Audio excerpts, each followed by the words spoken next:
সকলকে শুভ মধ্যাহ্ন জানাই। গত ক্লাসে আমরা পূর্ব ভারতে লৌহ ইস্পাত শিল্পের কেন্দ্রীভবনের কারণসমূহ নিয়ে আলোচনা করেছিলাম এবং পণ্যসূচক কী, লৌহ ইস্পাত শিল্প গড়ে তোলার পেছনে অবস্থানগত দিক থেকে পণ্যসূচক কিভাবে গুরুত্বপূর্ণ, এই সকল বিষয়ে আমরা লাস্ট ক্লাসে আলোচনা করেছি। আজ আমরা লৌহ ইস্পাত শিল্পের গুরুত্ব ও উপযোগিতা নিয়ে আলোচনা করব। পরবর্তী ক্ষেত্রে আঞ্চলিক বন্টন ও বিভিন্ন লৌহ ইস্পাত যে কারখানাগুলি আছে সেই সকল লৌহ ইস্পাত কারখানাগুলি গড়ে ওঠার পেছনে কি কি প্রভাবক গুরুত্বপূর্ণ ভূমিকা পালন করেছে সেই সকল বিষয়গুলির ওপর আলোকপাত করব। তো প্রথমে আমরা লৌহ ইস্পাত শিল্পের গুরুত্ব ও উপযোগিতা নিয়ে আলোচনা করছি। আমরা প্রত্যেকে জানি বর্তমান দিনে যে মানুষের দৈনন্দিন যে সকল ক্রিয়াকর্ম, তাতে লোহা এবং ইস্পাতের গুরুত্ব অপরিহার্য। তাতে আমরা প্রত্যেক দিন যে সকল কর্মকাণ্ড করি তাতে লোহা ও ইস্পাতের ব্যবহার ব্যাপক। তাই বর্তমান যুগকে লৌহ যুগ এবং আধুনিক সভ্যতাকে লৌহ সভ্যতা বলেও চিহ্নিত করা হয়। লৌহ ইস্পাত শিল্পকে তাই সকল শিল্পের মূল বা শিল্পের শিল্প বা আধুনিক শিল্পের বা আধুনিক যন্ত্রশিল্পের মেরুদণ্ড হিসাবেও পরিগণিত করা হয়ে থাকে। কারণ বিশ্বের সব শিল্পের প্রাথমিক ভিত্তি হল লৌহ ইস্পাত শিল্প।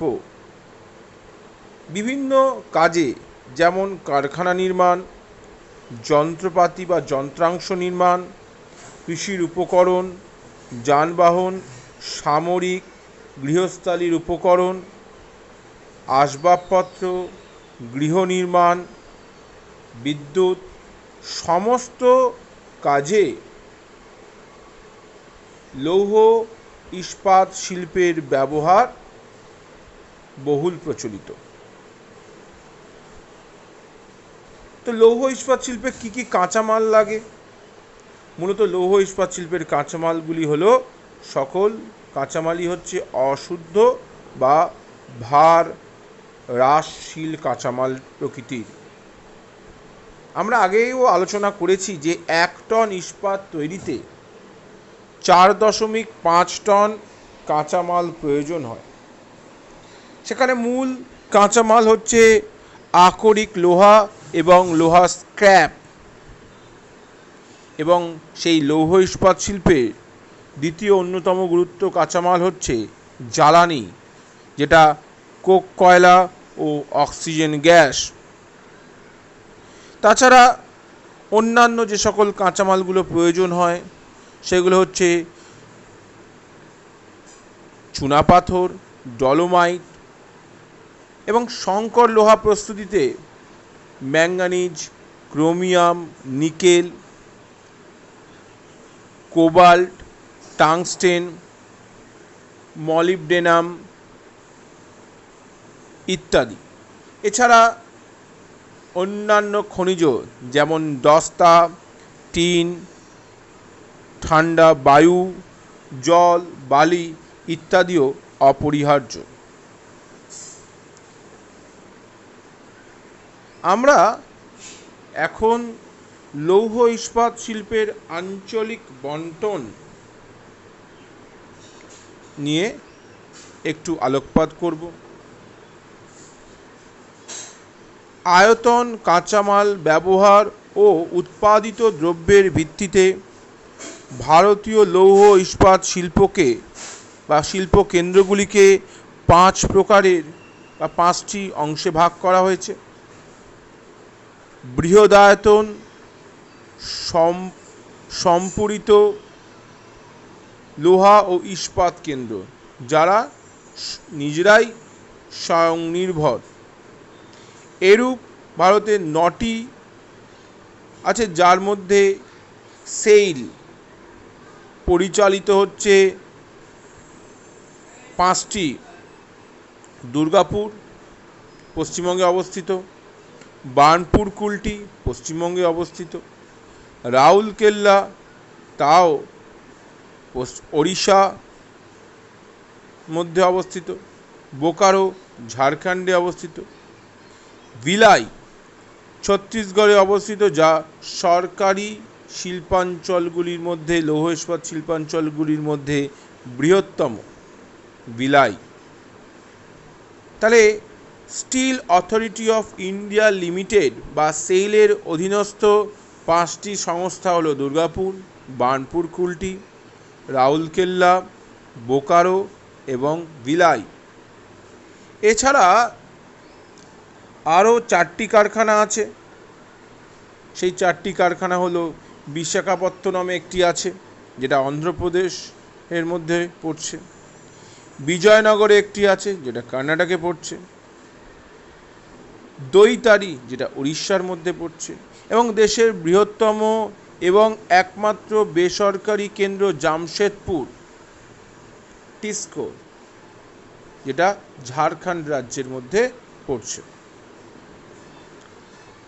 তাছাড়া ভারতবর্ষে শঙ্কর লোহা ও ইস্পাত কেন্দ্র 3টি রাষ্ট্রায়ত্ত কারখানা আছে। প্রথমটি দুর্গাপুরে আছে, দ্বিতীয়টি দুর্গাপুরেরটি বৃহত্তম, দ্বিতীয়টি সালেমে আছে এবং তৃতীয়টি ভদ্রাবতীতে আছে। তাছাড়াও অসংখ্য বেসরকারি কেন্দ্র বিভিন্ন জায়গায় গড়ে উঠেছে। ক্ষুদ্র লোহা ও ইস্পাত শিল্প কেন্দ্র 216টি আছে, যার মধ্যে হাওড়া, বিশাখাপত্তনম, মুম্বাই ইত্যাদি গুরুত্বপূর্ণ। এছাড়া বহু স্পঞ্জ লোহা কারখানাও আমাদের ভারতবর্ষে গড়ে উঠেছে, যার সংখ্যা প্রায় 150টি। তাহলে আমরা জানলাম যে ভারতে কোথায় কোথায় লৌহ ইস্পাত শিল্প কেন্দ্রগুলি আছে এবং সেই শিল্পগুলোর জন্য কি কি কাঁচামালের প্রয়োজন হয়।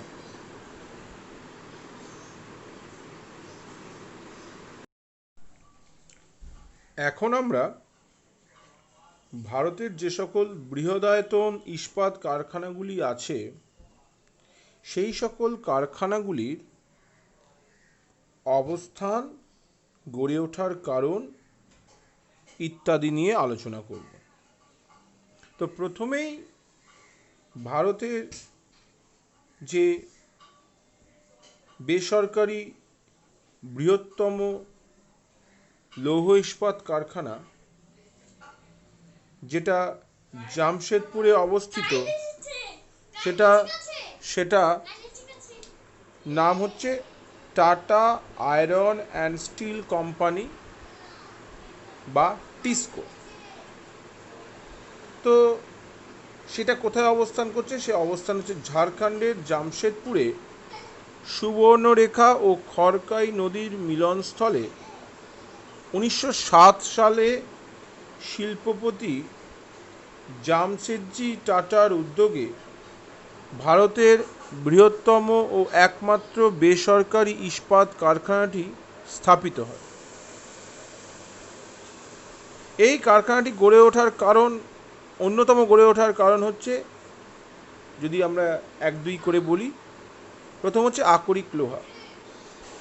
ওড়িশার গুরুমহিষানি বাদাম পাহাড়, ময়ূরভঞ্জ, সুলাইপাত, বোনাই, কেওনঝর এবং ঝাড়খণ্ডের নোয়ামুন্ডি, গুয়া থেকে আকরিক লোহা পাওয়ার সুবিধা আছে। 2. কোক কয়লা। ঝাড়খণ্ডের ঝরিয়া এবং পশ্চিমবঙ্গের রানীগঞ্জের কোক কয়লা এখানে সরবরাহ করা হয়। চুনাপাথর ও ডলোমাইট। ওড়িশার সুন্দরগড়ের বীরমিত্রপুর, হাতিবাড়ি থেকে চুনাপাথর ও ডলোমাইটের যোগান এই অঞ্চলে ভালো আছে। ম্যাঙ্গানিজ। ওড়িশার গাংপুর এর ম্যাঙ্গানিজ এই অঞ্চলে সরবরাহ হয়। তাছাড়া অন্যতম গুরুত্বপূর্ণ যে গড়ে ওঠার কারণ হচ্ছে সেটা হচ্ছে জল, সেটা হচ্ছে সুবর্ণরেখা নদীর জল এবং খড়কাই নদীর জল এবং নিকটস্থ ডিমনা জলাধার থেকে এই শিল্প জল পেয়ে থাকে। বিদ্যুৎ। নিজস্ব বিদ্যুৎ ছাড়াও বোকারো ও চন্দ্রপুরা থেকে এই শিল্পকেন্দ্রে প্রচুর তাপবিদ্যুৎ সরবরাহ করা হয়। দ্বিতীয় অন্যতম গুরুত্বপূর্ণ যে ইস্পাত কারখানা সেটা হচ্ছে বোকারো স্টিল প্ল্যান্ট বা বিএসপি। এই কারখানাটি অবস্থান ঝাড়খণ্ডের বোকারোতে, দামোদর ও বোকারো নদীর সংযোগস্থলে বা মিলনস্থলে, যেখানে পূর্বতন সোভিয়েত ইউনিয়নের সহযোগিতায় 1964 সালে এই শিল্প কারখানাটি স্থাপিত হয়। এটির উৎপাদন ক্ষমতা ভারতের বৃহত্তম এবং প্রকৃত উৎপাদনে ভিলাইয়ের পর দ্বিতীয় বৃহত্তম লৌহ কারখানা হচ্ছে এটি। এটি গড়ে ওঠার অন্যতম কারণ হচ্ছে আকরিক লোহা। ওড়িশার কিরিবুরু, হাতুবুরু ইত্যাদি স্থান থেকে লোহা পাওয়ার সুবিধা আছে। তাছাড়া কোক কয়লা এই শিল্প কারখানাটি বোকারো ও ঝরিয়ার থেকে পেয়ে থাকে। চুনাপাথর ও ডলোমাইট এই কারখানাটি ঝাড়খণ্ডের ভবনাথপুর, কুটেশ্বরের চুনাপাথরের যোগান এই কারখানাতে হয়ে থাকে। ম্যাঙ্গানিজের জন্য এই কারখানাটি ছত্তিশগড়ের বিলাসপুরের ম্যাঙ্গানিজের উপর নির্ভরশীল। কারখানাটি জল দামোদরের যে তেনুঘাটের জলাধার আছে সেই জলাধার থেকে প্রচুর জল এই কারখানাটি পেয়ে থাকে এবং বিদ্যুৎ বোকারো তাপবিদ্যুৎ কেন্দ্র ও ডিভিসির জলবিদ্যুৎ কেন্দ্র থেকে এই কারখানাটি প্রচুর বিদ্যুতের যোগান পেয়ে থাকে। এরপরে অন্যতম গুরুত্বপূর্ণ লৌহ ইস্পাত কারখানাটি হচ্ছে হিন্দুস্তান স্টিল লিমিটেড বা এইচএসএল এবং দুর্গাপুর অ্যালয় স্টিল প্ল্যান্ট বা ডিএএসপি, যেটা দুর্গাপুরে অবস্থিত। তো পশ্চিমবঙ্গের পশ্চিম বর্ধমান জেলার দুর্গাপুরে এই শিল্প কেন্দ্রটি অবস্থিত, যেটি দামোদর নদের তীরে গড়ে উঠেছে। ব্রিটিশ ইস্কন কোম্পানির সহযোগিতায় দ্বিতীয় পঞ্চবার্ষিকী পরিকল্পনার সময় 1959 সালে স্থাপিত হয় এই কারখানাটি। 1962 সালে এই কারখানাটি উৎপাদন শুরু হয় এবং 1965 এবং 1992 সালে এই কারখানাটি সম্প্রসারিত হয়। এখানে মূলত কয়লাভিত্তিক রাষ্ট্রায়ত্ত ইস্পাত ও সংকর ইস্পাত কারখানা বলে এই কারখানাটি চিহ্নিত। এই অঞ্চলটিকে ভারতের রুর বলা হয়। এই কারখানাটি গড়ে ওঠার কারণ আকরিক লোহা। 327 কিলোমিটার দূরে ওড়িশার বোলানি ও গুরুমহিষানির এবং ঝাড়খণ্ডের গুয়া ও নোয়ামুন্ডি থেকে এই অঞ্চলে আকরিক লোহা পাওয়ার সুবিধা আছে। তাছাড়া কোক কয়লা 40 কিমি দূরে রানীগঞ্জ এবং 180 কিমি দূরে ঝরিয়ার কোক কয়লা এই কারখানাতে সরবরাহ হয়। চুনাপাথর ও ডলোমাইট 367 কিলোমিটার দূরে ওড়িশার বীরমিত্রপুর ও হাতিবাড়ি চুনাপাথর এই অঞ্চলে এবং সেই অঞ্চলেরই ডলোমাইট এই শিল্পে সরবরাহ করা হয়ে থাকে। ম্যাঙ্গানিজ ওড়িশার কেওনঝড়ের বড় জামাদা ম্যাঙ্গানিজ এই অঞ্চলে প্রচুর সরবরাহ করা হয়। তাছাড়া জলের জন্য এই শিল্পাঞ্চল দামোদর নদ ও দুর্গাপুর ব্যারেজের জল পেয়ে থাকে। পরিবহন এর জন্য পূর্ব রেলপথ, দামোদর খালপথ ও 2 নম্বর সড়ক পথের সুবিধা এই শিল্পাঞ্চলে আছে। এছাড়া 160 কিমি দক্ষিণে অবস্থিত কলকাতা বন্দর ও হলদিয়া বন্দরের মাধ্যমে এই শিল্প তার পণ্য রপ্তানি করতে পারে।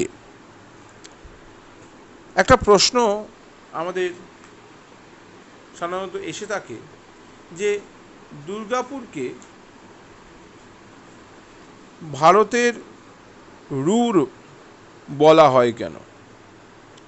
বাস্তবে নানা বিষয়ে সাদৃশ্যের জন্য জার্মানির রুরের মতো দুর্গাপুরকে ভারতের রুর বলা হয়। তার অন্যতম প্রধান কারণ দুর্গাপুরের অবস্থান।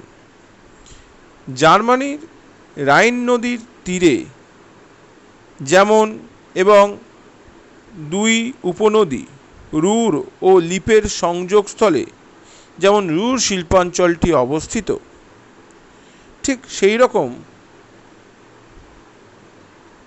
দুর্গাপুর শিল্পাঞ্চলটি দামোদর নদের তীরে গড়ে উঠেছে। তাহলে অবস্থানগত একটা সাদৃশ্য জার্মানির রুর শিল্পাঞ্চলের সঙ্গে দুর্গাপুর শিল্পাঞ্চলের একটা আছে, যেটা হচ্ছে নদী সন্নিকটে অবস্থিত। 2. শিল্প। রুর অঞ্চলে এসেন, ডর্টমুন্ড, ডুসেলডর্ফ, ডুইসবার্গ প্রভৃতি লোহা ও ইস্পাত, ইঞ্জিনিয়ারিং ও রাসায়নিক শিল্পকেন্দ্রের মতো দুর্গাপুরেও বৃহৎ ইস্পাত ও সংকর ইস্পাত শিল্প, mini steel plant, engineering, cement ও সার শিল্প গড়ে উঠেছে। অর্থাৎ দুটো শিল্পাঞ্চলেই একাধিক শিল্পের কেন্দ্রীভবন ঘটেছে। 3. কয়লা। রুর অঞ্চলে রাইন উপত্যকায় উন্নত বিটুমিনাস কয়লার মতো দুর্গাপুরে দামোদরের উৎকৃষ্ট গন্ডোয়ানা কয়লা এই শিল্পাঞ্চলের উন্নতি ঘটিয়েছে। অর্থাৎ রুর শিল্পাঞ্চল এবং দুর্গাপুর শিল্পাঞ্চলের 2 অঞ্চলেই কয়লার প্রাধান্য আছে। রুর শিল্পাঞ্চলে বিটুমিনাস কয়লা পাওয়া যায়, আর দুর্গাপুর শিল্পাঞ্চলের আশেপাশে গন্ডোয়ানা উৎকৃষ্ট কয়লা পাওয়া যায়। পরিবহন। পরিবহনের যেই দোলক নীতি, অর্থাৎ কোনো পণ্য সরবরাহকারী যে মাধ্যম সে যেন এক স্থান থেকে অন্য স্থানে যখন যাচ্ছে পণ্য নিয়ে, আবার সেই স্থান থেকে যখন ফিরে আসছে, যদি সে পণ্য নিয়ে ফিরে আসে, অর্থাৎ এ স্থান থেকে বি স্থানে যখন যাচ্ছে পণ্য নিয়ে যাচ্ছে, আবার সে যখন বি স্থান থেকে এ স্থানে ফিরে আসছে তখনও যদি পণ্য নিয়ে আসে, সেক্ষেত্রে পরিবহন ব্যয় লাঘব হয়, কমে যায়। এই ব্যাপারটাকে পরিবহনের দোলক নীতি বলে। ঠিক একই রকমভাবে রাইন উপত্যকায় পরিবহনের দোলক নীতি লক্ষ্য করা যায়। যেমন রাইন উপত্যকার কয়লা ভর্তি যে রেল, সেটা ফিরতি পথে ফ্রান্সের লারেন অঞ্চলের লৌহ আকরিক নিয়ে চলে আসে। অর্থাৎ দুপথেই সেখানে পণ্য সরবরাহ হচ্ছে। একইভাবে দামোদরের রানীগঞ্জ ও ঝরিয়া কয়লার বোঝাই যে সকল রেল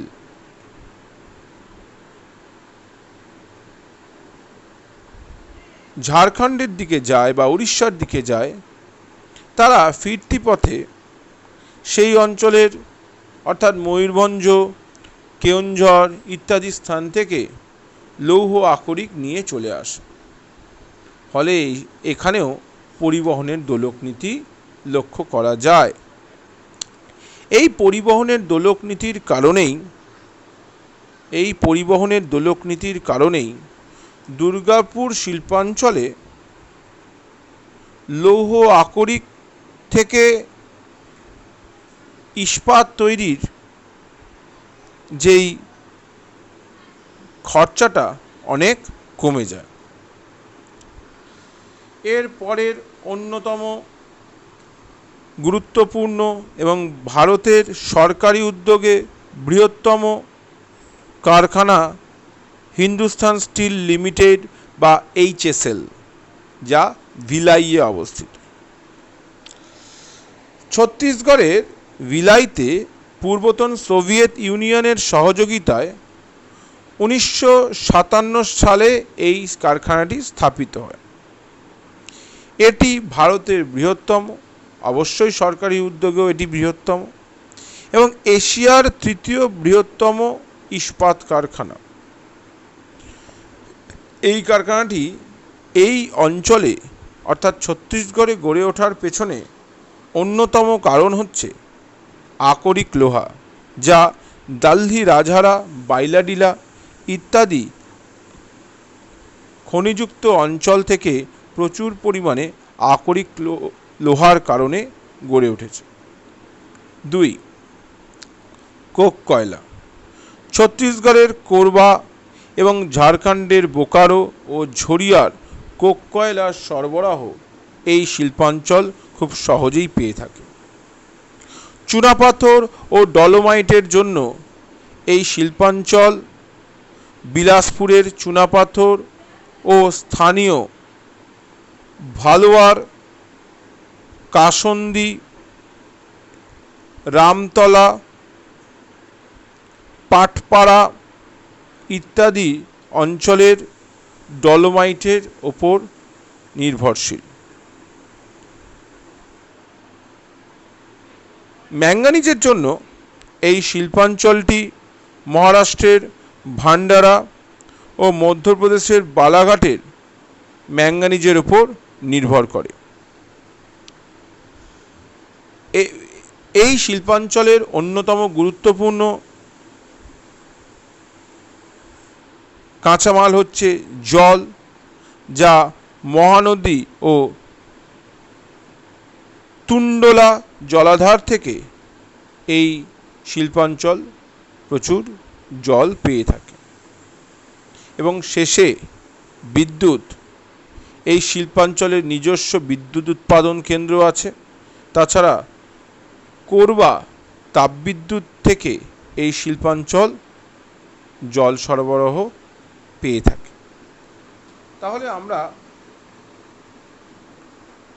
এতক্ষণ বিভিন্ন শিল্পাঞ্চলের যে অবস্থানগত গুরুত্ব এবং সেই শিল্পাঞ্চলটি কেন গড়ে উঠেছে সে সকল বিষয় নিয়ে আলোচনা করলাম।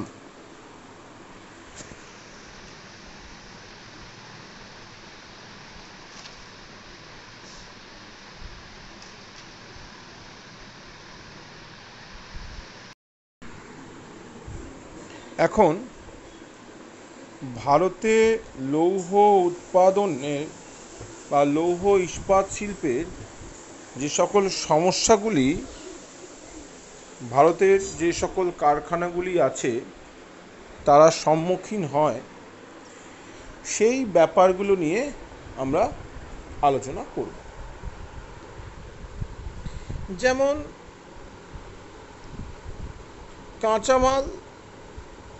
কাঁচামালের কেন্দ্রীভূত অবস্থান। মূলত ভারতের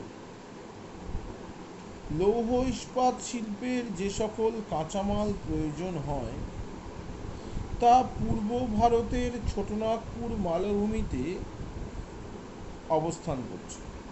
প্রায় ৮০% আকরিক লোহা, ৯৫% কয়লা।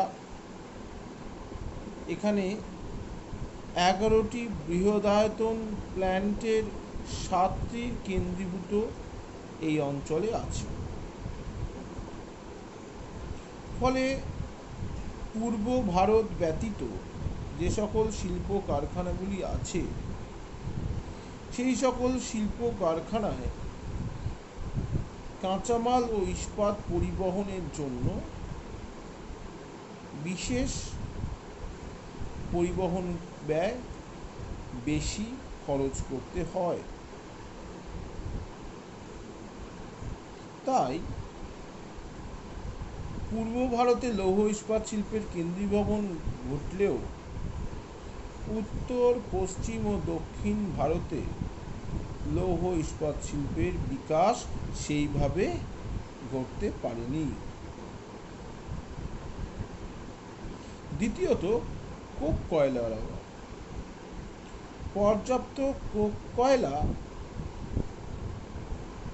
না পাওয়া গেলে সেই অন্যান্য কয়লা দিয়ে কিন্তু বা নিম্নমানের কয়লা দিয়ে কিন্তু লৌহ ইস্পাত শিল্পের উৎপাদন বিশেষ করা যায় না। কারণ সেই সকল নিম্নমানের কয়লার ২৫%ই হচ্ছে ছাইযুক্ত। উচ্চমানের কোক কয়লা ছাড়া লৌহ ইস্পাত শিল্প কিন্তু সমৃদ্ধি, লৌহ ইস্পাত শিল্পের উৎপাদন ভালো হয় না এবং সেই শিল্পের সমৃদ্ধিও হয় না। তাছাড়া তৃতীয়ত, কাঁচামালের নিম্নমান। ভারতীয় লোহা আকরিকে সিলিকা, অ্যালুমিনিয়াম অক্সাইড, ফসফরাস, চুনাপাথর ও ডলোমাইটের মাত্রা এতই বেশি থাকে, যেখানে কয়লায় ছাইয়ের পরিমাণও এখানে এতই বেশি থাকে, যেখানে উৎপাদন যে সকল প্রোডাক্টগুলো হয় তার মান কিন্তু নিম্নমানের হয়ে যায়। কাঁচামালের সঞ্চয় হ্রাস ও মূল্যবৃদ্ধি।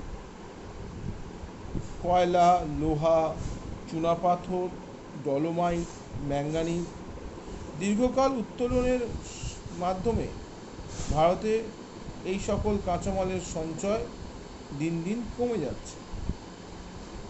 ফলে ১৯৮১ থেকে ৯১ সালে কয়লায় ২০৫%, বিদ্যুতে ২৩০% মূল্য বৃদ্ধি ঘটেছে। ফলে ইস্পাতের দামও সেই বৃদ্ধি পাচ্ছে এবং যা আন্তর্জাতিক দামের চেয়ে প্রায় ১৬০% বেশি। পঞ্চমত, বৈদ্যুতিক ঘাটতি। ডিভিসির পর্যাপ্ত ও নিয়মিত বিদ্যুৎ যোগানের অভাবে সেল পরিচালিত কেন্দ্রগুলির উৎপাদন যথেষ্ট হ্রাস পেয়েছে।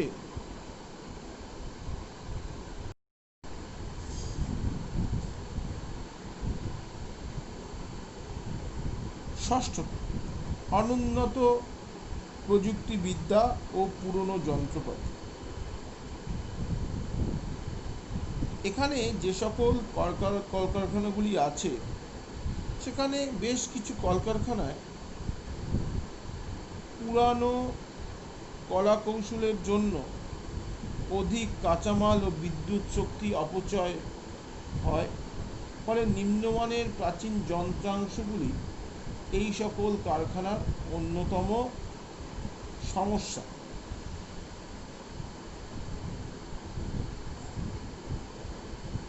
সপ্ত, উৎপাদন ক্ষমতায় অপূর্ণ ব্যবহার। শ্রমিক, কাঁচামাল, বিদ্যুৎ, প্রযুক্তি ও সাংগঠনিক সমস্যায় বৃহৎ প্ল্যান্টগুলি বা বৃহৎ কারখানাগুলি সম্ভাব্য উৎপাদন ক্ষমতার প্রায় 20% অব্যবহৃত থাকে, ফলে মোট উৎপাদন যথেষ্ট হ্রাস পায়। অষ্টম, ত্রুটিপূর্ণ পরিচালন ব্যবস্থা। রাষ্ট্রায়ত্ত যে প্ল্যান্টগুলিতে অত্যাধিক সরকারি নিয়ন্ত্রণ, আমলাতন্ত্র, রাজনৈতিক প্রভাব, নীতি নির্ধারণে অহেতুক বিলম্ব, কারখানা নির্মাণ সম্প্রসারণে সময়, অর্থ অপচয় ইত্যাদি ঘটার জন্য এই সকল কারখানাগুলি দিন দিন রুগ্ন হয়ে যাচ্ছে। নবম, ইস্পাতের গুণগত মান। ভারতীয় লৌহ আকরিক, কয়লা, চুনাপাথর, ডলোমাইট নিম্নমানের এবং পুরনো যন্ত্রপাতির জন্য ইস্পাত সামগ্রীর মান ক্রমশ নিম্নগামী। দশম, মূলধন সমস্যা। মূলধন নিবিড় শিল্পটি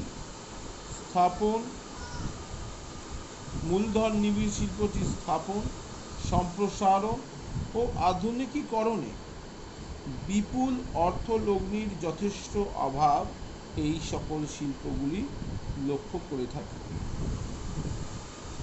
একাদশ, ইস্পাত শিল্পে পরিবহন সমস্যা। একাদশের পয়েন্ট হচ্ছে পরিবহন সমস্যা। ইস্পাত শিল্পের কাঁচামাল ও ইস্পাত সামগ্রী পরিবহনে পুরোপুরি রেলপথের উপর নির্ভরশীল, কিন্তু ওয়াগনের স্বল্পতা, মালগাড়ির ধীর গতি, অন্যায্য পণ্য মাশুল ইস্পাত শিল্পে প্রতিকূল প্রভাব বিস্তার করে। আবার সুলভ ও সস্তার জল পরিবহন নদীমাতৃক ভারতে বিকাশ লাভ করেনি। দ্বাদশ, শ্রমিকের স্বল্প দক্ষতা। একজন জাপানি বা কোরীয় শ্রমিক বছরে 600 থেকে 700 টন ইস্পাত উৎপাদনে সক্ষম, যা ভারতে মাত্র 90 থেকে 100 টন। যেখানে একজন যুক্তরাষ্ট্রের শ্রমিক বা 300 জন শ্রমিক 12 লক্ষ হট রোলড কয়েল তৈরিতে সক্ষম, যা ভারতে 5000 জন শ্রমিক উৎপাদন করে। অর্থাৎ শ্রমিকের দক্ষতা ভারতের শিল্পগুলিতে অনেক কম।